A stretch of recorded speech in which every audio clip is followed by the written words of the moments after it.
हम लोग ने शुरू करा। Good evening everybody. हम लोग क्लास 9 के चैप्टर नंबर 7 पे थे और उसमें हमने एक्सरसाइज 7.1 और 7.2 पुरानी क्लासेस में कर ली थी।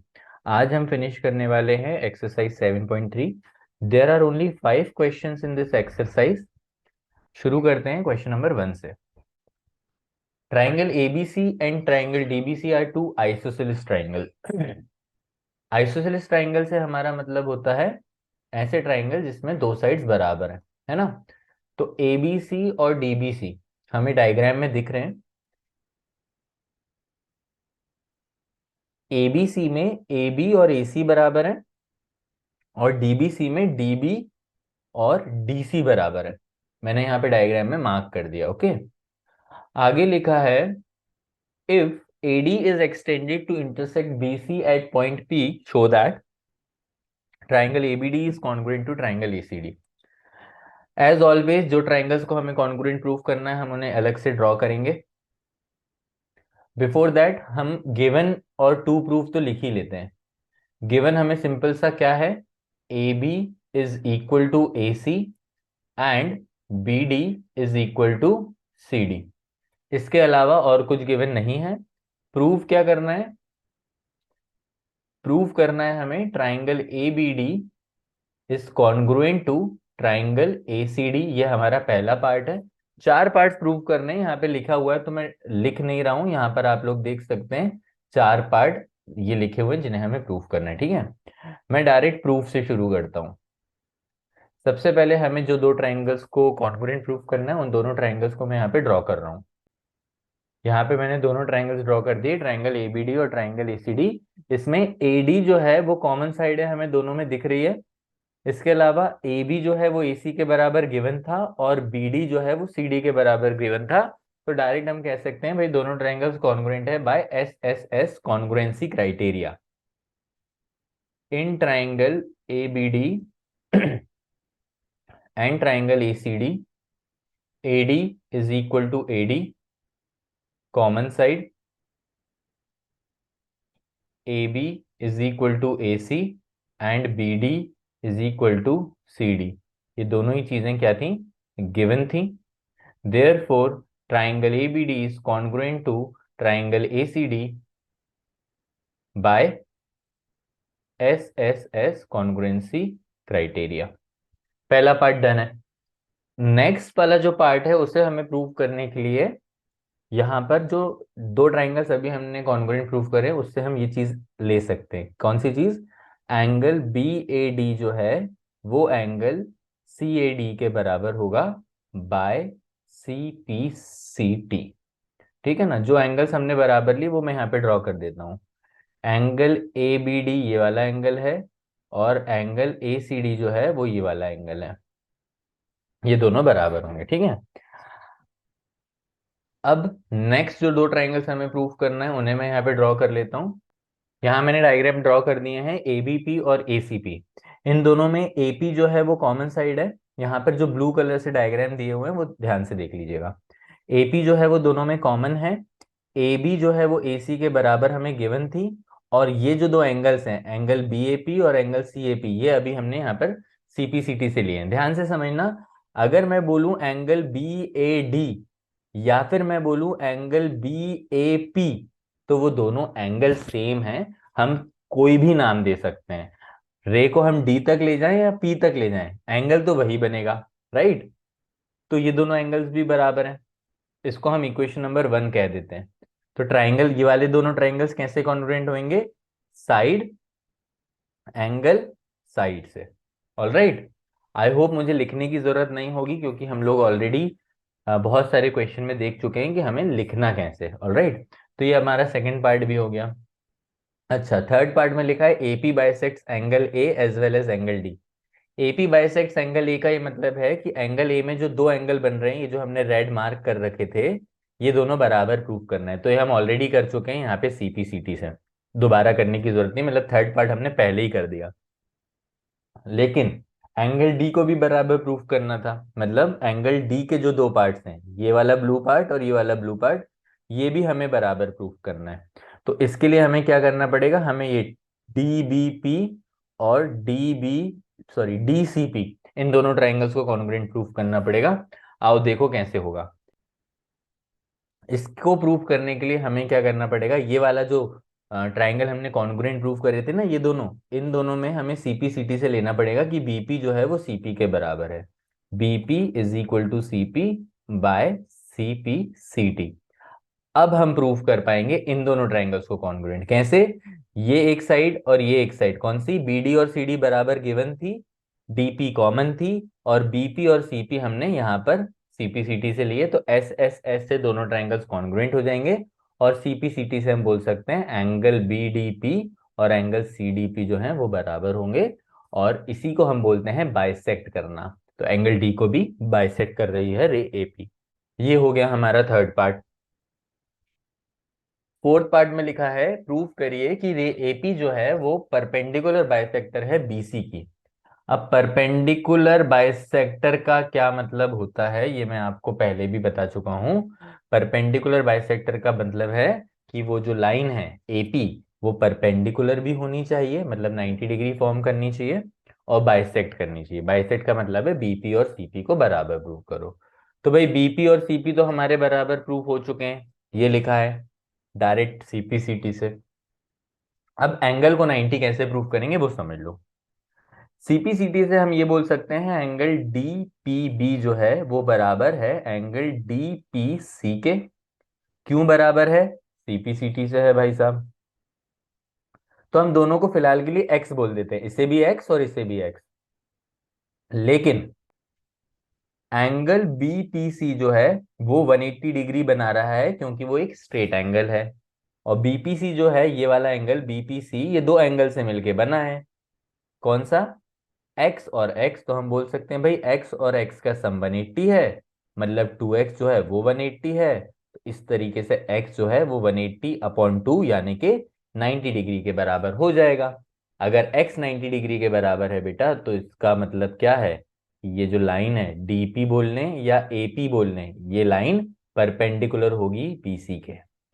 परपेंडिकुलर बाइसेक्टर प्रूव हो जाएगा। I hope this question is clear to एवरीबडी। एक बार अच्छे से सॉल्यूशन देख लीजिए आप, फिर हम मूव ऑन करेंगे क्वेश्चन नंबर 2 की तरफ।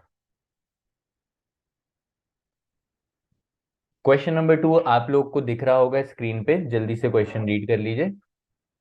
क्वेश्चन नंबर 2 आप लोग को दिख रहा होगा स्क्रीन पे, जल्दी से क्वेश्चन रीड कर लीजिए। इसमें लिखा है AD is an altitude of isosceles triangle ABC. यहाँ डायग्राम नहीं दिया है तो हमें डायग्राम बनाना पड़ेगा। मैं आप लोग के लिए यहाँ डायग्राम बना देता हूँ। ये जो ट्राइंगल है इसको हम नाम दे देते हैं triangle A B C. And AD जो है वो एल्टीट्यूड है। एल्टीट्यूड का मतलब होता है परपेंडिकुलर। हमने ए से एक लाइन ड्रॉ कर दी एडी जो कि बीसी के परपेंडिकुलर होगी, तभी वो एल्टीट्यूड कहलाएगी। ठीक है। एंड ए बी और ए सी बराबर दिया हुआ है हमें क्वेश्चन में, और हमें प्रूफ करना है एडी बाइसेक्ट्स बीसी। हमें प्रूफ करना है एडी बाइसेक्ट्स बीसी, मतलब ये जो हिस्से हैं दो, बीडी और सीडी, इन्हें हमें बराबर प्रूफ करना है। शुरुआत करते हैं गिवन से।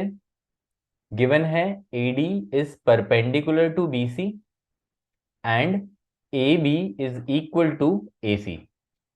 एंड प्रूफ क्या करना है हमको, प्रूफ करना है BD is equal to CD, first part. और सेकंड पार्ट में हमें प्रूफ करना है AD बाइसेक्ट्स एंगल A, मतलब ये जो एंगल A है ये पूरा, ये दो हिस्सों में बट रहा है, दोनों हिस्से बराबर हैं। तो क्या प्रूफ करना होगा, angle BAD is equal to angle CAD। बहुत आसानी से हो जाएगा ये प्रूफ। ध्यान से देखो, यहाँ पे दो ट्राइंगल्स दिख रहे हैं हमें, triangle A B D and triangle A C D. इन दोनों ट्राइंगल में एक एक साइड बराबर दी हुई है हमें, ए बी और ए सी।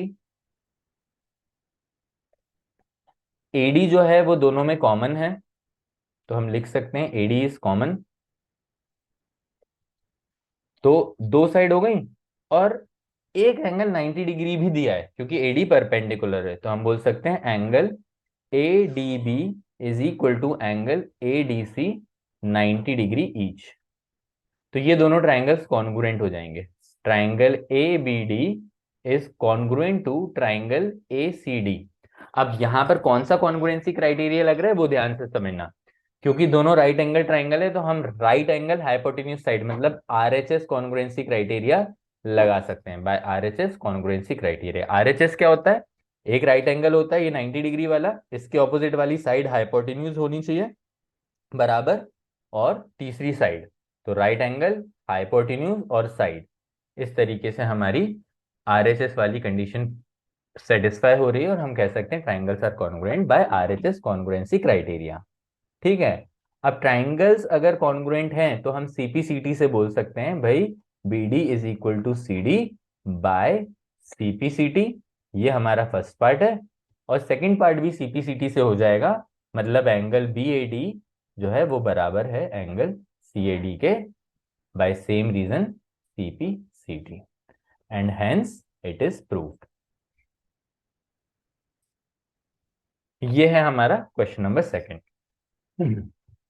आगे बढ़ते हैं क्वेश्चन नंबर थर्ड की तरफ।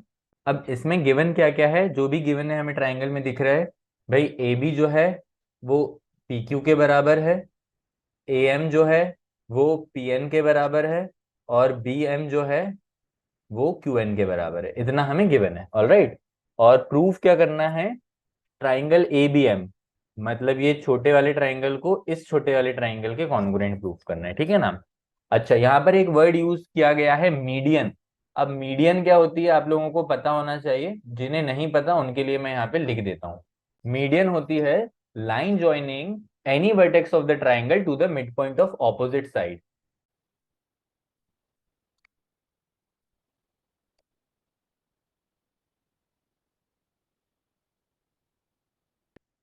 यहाँ पर मैंने डेफिनेशन लिख दी है। अब होती क्या है ये मैं समझा भी देता हूँ। सपोजिंगली हमारे पास एक ट्राइंगल है, कोई सा भी ट्राइंगल ले लेते हैं हम यहाँ पर ABC। अब ABC की कोई सी भी एक वर्टेक्स ले लीजिए आप, जैसे मैंने ली A। अब A से अगर मैं ऐसी लाइन बनाऊं जो ऑपोजिट वाली साइड के मिड पॉइंट को ज्वाइन करे, मतलब BC के मिड पॉइंट को, सपोजिंगली BC का मिड पॉइंट है M, तो A और M को अगर मैंने ज्वाइन करा तो AM जो है वो मीडियन कहलाएगी। सिमिलरली अगर मैं B से बनाना चाहूं तो AC, मतलब B की ऑपोजिट साइड कौन सी है? AC, और AC का मिड पॉइंट मान लेते हैं हम N, तो B से लेके N तक अगर मैंने ज्वाइन कर दिया तो BN भी उस ट्राइंगल की मीडियन होगी, है ना। एक ट्राइंगल में ज्यादा से ज्यादा 3 मीडियन हो सकती हैं, तीनों वर्टेक्स से एक एक मीडियन हम बना सकते हैं, ऑलराइट। तो ये होती है मीडियन। तो यहाँ पर जो क्वेश्चन है, क्वेश्चन में AM को मीडियन बोला जा रहा है। अगर AM मीडियन है इसका मतलब यह है कि भाई BM और CM बराबर होंगे, सिमिलरली QN और RN भी बराबर होंगे। ये चीज गिवन है, ऑलराइट। प्रूफ करना है ट्राइंगल ABM, हाँ हमने पढ़ा था पहले, ABM और PQN को कॉन्ग्रुएंट प्रूफ करना है। यहां लिख देता हूं मैं, in triangle ABM and triangle PQN, AB is equal to PQ given है, AM is equal to PN ये भी गिवन है, and BM is equal to QN, ये तीनों ही चीजें हमें क्वेश्चन में दी हुई हैं, alright. Therefore we can say that triangle ABM is congruent to triangle PQN by side side side congruency criteria. पहला वाला पार्ट बहुत इजीली हमने प्रूफ कर दिया है, ठीक है। दूसरा वाले पार्ट के लिए हमें बड़े वाले दोनों ट्राइंगल्स को ABC और PQR को कॉन्ग्रुएंट प्रूफ करना है। अब देखते हैं उन्हें कैसे कॉन्ग्रुएंट प्रूफ कर सकते हैं हम। इन दोनों ट्राइंगल्स को अगर हमने कॉन्ग्रुएंट प्रूफ कर दिया तो हम CPCT से कह सकते हैं angle ABM is equal to angle PQN by CPCT, alright.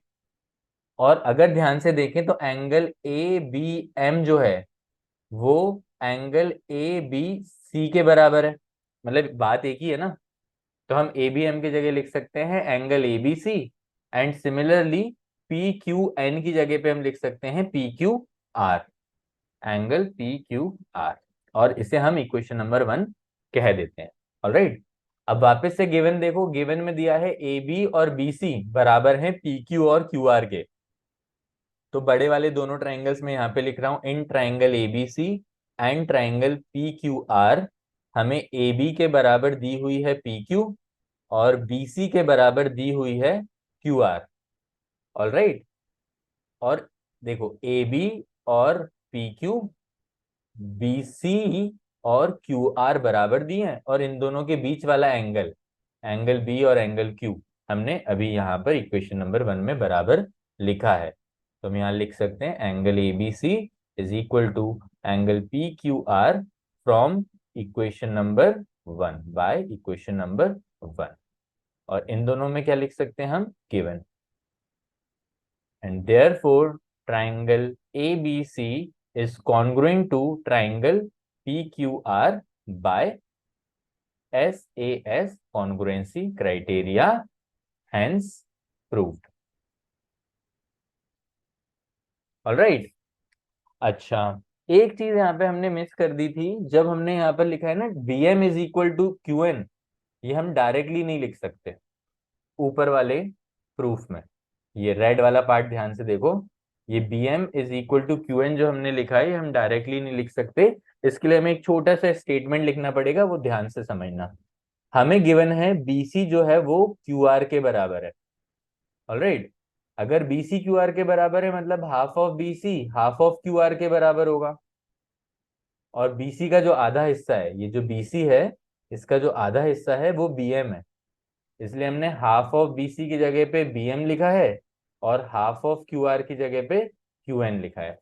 तो इसके लिए हमें इतने ये दो छोटे छोटे स्टेटमेंट लिखना पड़ेगा, फिर हमारा काम हो जाएगा। Alright, this is question number 3। आगे बढ़ते हैं क्वेश्चन नंबर 4 की तरफ। अगेन यहाँ पर ट्राइंगल नहीं दिया था तो हमने ट्राइंगल बना लिया। ट्राइंगल को हमने नाम दे दिया ट्राइंगल ABC। एंड बीई और सीएफ जो है वो एल्टीट्यूड्स हैं। बीई मतलब बी से ऑपोजिट साइड पे परपेंडिकुलर बनाएंगे बीई, तो वो एल्टीट्यूड कहलाएगा। और सी से ऑपोजिट साइड पे परपेंडिकुलर बनाएंगे सीएफ, तो वो भी एल्टीट्यूड कहलाएगा। ठीक है। गिवन क्या है हमें, इक्वल है एल्टीट्यूड्स, मतलब हम बोलेंगे बीई जो है वो सीएफ के बराबर है। एंड एल्टीट्यूड है मतलब हम बोलेंगे भाई बीई जो है वो परपेंडिकुलर है ऑपोजिट साइड एसी के, एंड सीएफ जो है वो परपेंडिकुलर है ऑपोजिट साइड एबी के। ये हो गया गिवन। एंड हमें प्रूफ करना है A B C is an isosceles triangle, मतलब हमें कोई सी भी दो साइड प्रूफ करनी है बराबर, तो हमारे ट्राइंगल आइसोसेलेस हो जाएगा। आगे बढ़ते हैं प्रूफ की तरफ। देखो यहाँ पर डायरेक्टली हम ट्राइंगल को आइसोसेलेस नहीं प्रूफ कर पाएंगे, हमें एक छोटा सा स्टेप लेना पड़ेगा।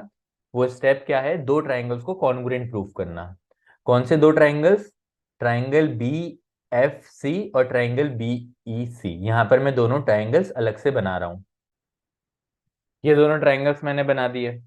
अब इन दोनों ट्राइंगल्स को कॉन्ग्रुएंट प्रूफ करने के लिए देखिए क्या क्या चीजें हैं हमारे पास। बी सी दोनों ट्राइंगल में कॉमन दिख रही है हमें। सी एफ जो है वो बीई के बराबर गिवन है, और ये वाला जो एंगल है ये 90 डिग्री गिवन है। बी एफ सी भी 90 डिग्री है और बीई सी भी 90 डिग्री है। तो हम कह सकते हैं ट्राइंगल्स कॉन्ग्रुएंट हो गए। कौन से क्राइटेरिया से, R H S congruency criteria से। मुझे पता है बहुत से बच्चों को आरएचएस समझने में प्रॉब्लम आती है। अब ध्यान से मैं बताता हूँ भाई, दो साइड है और एक एंगल है, तो साइड साइड एंगल या एंगल साइड साइड ऐसा कोई सा भी क्राइटेरिया नहीं होता। साइड एंगल साइड होता है, लेकिन वो तब होता है जब दोनों साइड के बीच वाला एंगल हमें बराबर मिलता है। दोनों साइड मतलब देखो एफ सी और बी सी के बीच में एंगल है एंगल सी। अगर ये एंगल सी दूसरे वाले ट्राइंगल में एंगल बी के बराबर होता तो हम side angle side congruency criteria कहते हैं, लेकिन यहाँ पे बीच वाला एंगल नहीं है, तीसरा एंगल है और वो एंगल 90 डिग्री है। तो राइट एंगल और उसके ऑपोजिट वाली साइड हाइपोटेन्यूज, और तीसरी side side right angle hypotenuse side से हमने ट्राइंगल्स को कॉन्ग्रुएंट प्रूव कर दिया। मैंने यहाँ पे एक एक चीज लिखी नहीं है बिकॉज आई होप अब आप लोग लिखने में, मतलब आप लोग के लिए लिखना बहुत आसान हो गया होगा। तो मैंने आपको बता दिया कौन से कॉन्ग्रुएंसी क्राइटेरिया से ये प्रूव हो रहे हैं, और यहाँ पर मैंने कॉन्ग्रुएंसी क्राइटेरिया का नाम लिख दिया है।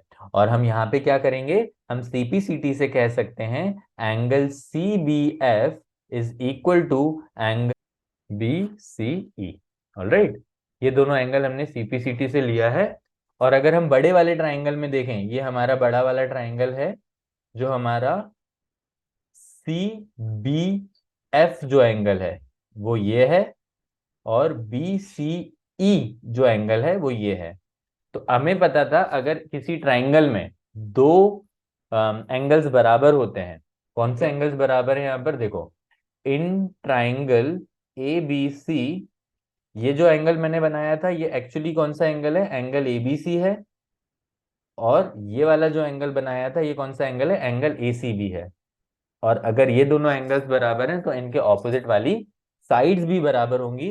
तो हम बोल सकते हैं it implies A B is equal to A C.